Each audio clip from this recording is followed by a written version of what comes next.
Have you ever looked at a messy scatter of data points and thought, okay, how on earth do we fill in these blanks? I mean, how do you find a missing puzzle piece when you don't even know what the final picture is supposed to look like?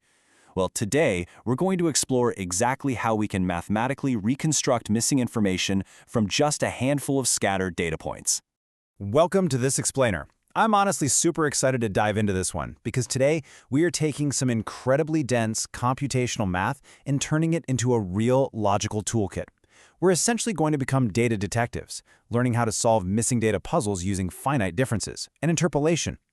This is the exact kind of math used in everything from weather forecasting to stock market analysis. So let's jump right in. Here's our roadmap for today. 1. Solving missing data puzzles. 2. Meet the difference operators. 3. Building the difference table. 4. Interpolation with equal intervals. And finally 5. Handling unequal data intervals. Starting off with Section 1, Solving Missing Data Puzzles. Now, before we get to the heavy math, we need to establish the foundational mindset required to even tackle these sorts of computational puzzles.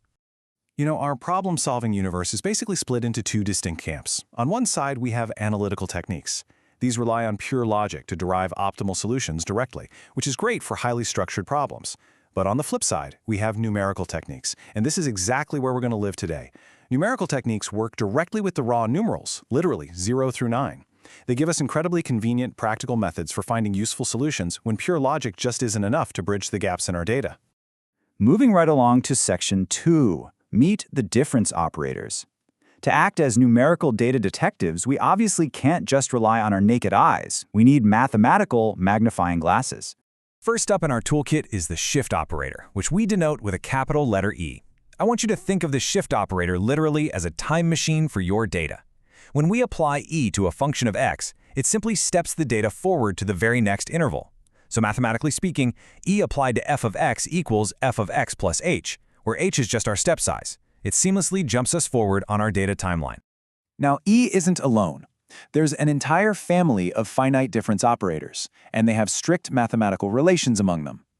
We have the forward difference, represented by the delta symbol, which is literally equivalent to the shift operator, -1. Think of it as the literal difference between tomorrow's data and today's. Then we have the backward difference, that upside-down delta, which looks backward in time.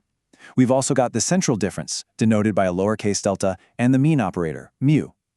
Those last two utilize fractional shifts, stepping just half a space forward or backward. The really crucial takeaway here is that all these operators are deeply interconnected. For instance, delta is equivalent to E minus 1, and E times delta is exactly the same as delta times E. They are distinct, yet fully related tools. So why do these operators actually matter? Well, we can apply them to break down incredibly complex expressions. Using these properties, we can evaluate a nasty trigonometric expression like the second forward difference of cosine 2x and transform it into a measurable, manageable outcome. We can also distribute these operators over products of functions or effortlessly analyze quotients. It basically gives us a standardized way to measure change across absolutely any type of dataset. All right, on to Section 3, Building the difference table. Having these math magnifying glasses is fantastic, but raw data is practically useless if it's a mess. We absolutely have to organize our clues systematically. The difference table is the absolute backbone of numerical analysis. It visually recreates the staggered relationship of our data points. You start with your x values and your known function values. Then, you literally just subtract consecutive values to get your first differences, the single deltas. You do it again to get your second differences, the delta squareds, and so on. Notice how the values step down sequentially, forming this beautiful cascading triangle? It maps out exactly how the rate of change is changing over time. It's brilliant. And here is where it gets wild. As we continuously take those cascading differences in the table, something magical happens. If our data follows a polynomial pattern, the values eventually zero out. This is the fundamental theorem of finite differences. It states that the nth forward difference of an nth degree polynomial is a constant, and the n plus 1 difference is 0. Simply put, if you keep subtracting the differences long enough, you eventually hit a rot bottom of 0, giving us a much-needed mathematical anchor. Let's see how this builds into an actual real-world solution. By following a few simple steps, we can predict exact missing values. Let's say we have 4 known data points. First, we apply the theorem. The fourth difference is 0. Next, we convert our delta operator to our shift operator. Remember, delta equals E minus 1. So we get E minus 1 to the fourth power equals 0. We expand that algebra downward to generate an equation that links our data steps. Finally, we just plug in our known values, isolate the unknown, and boom, we calculate an exact missing value, like 22.55. We are essentially using the surrounding data to trap the missing number. That takes us to Section 4, Interpolation with equal intervals. Now we're going to apply our tools to reconstruct data in a perfect world where our intervals are perfectly equally spaced. When intervals are equal, we rely on the Newton-Gregory formulas for interpolation. We use the Newton-Gregory forward formula when missing data is near the beginning of our set, working from top to bottom.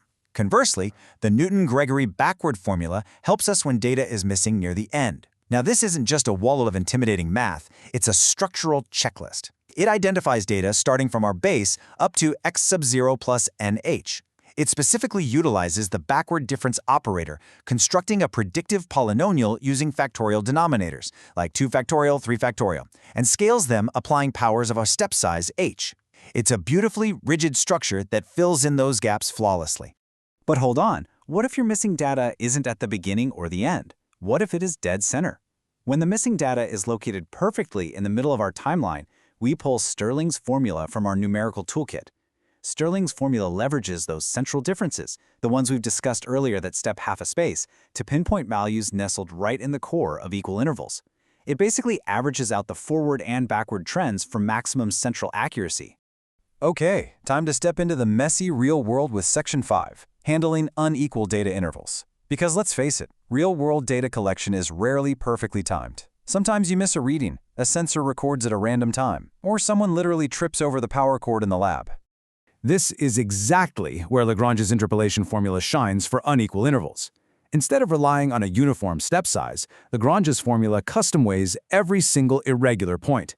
It builds these unique fractional multipliers for each data point by cross-referencing all the known x values against each other, seamlessly bridging the gaps in our uneven timeline.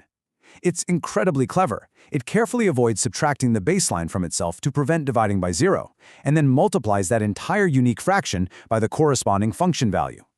It is a brilliant way to custom weigh scattered points to predict the gap. And here is where it gets even cooler. We can run this exact logic backward. Lagrange's inverse interpolation for unequal intervals literally flips the formula. Instead of plugging in an x to find a y, we can input a known y value, like a specific outcome or event, to discover exactly when it occurred within an irregular dataset. It solves for the missing x value. It allows us to pinpoint the precise timing of an event just from knowing its outcome. How cool is that? So, by mastering this final checklist of foundational concepts, understanding those finite difference operators, setting up your difference tables, and choosing the right interpolation formula, whether it's Newton-Gregory for equal intervals, Stirling's for the center, or Lagrange's for the messy unequal ones, you now have a complete, highly logical toolkit. You have exactly what you need to reconstruct reality from raw numbers. Which leaves us with one incredibly provocative thought to wrap up our explainer today. We've seen just how powerful these numerical methods are at filling in the blanks. So if we can reliably and mathematically reconstruct the missing gaps of the past, what can these exact same methods, extrapolated forward, predict about our future? Something to think about. Thanks so much for joining me on this deep dive into computational mathematics.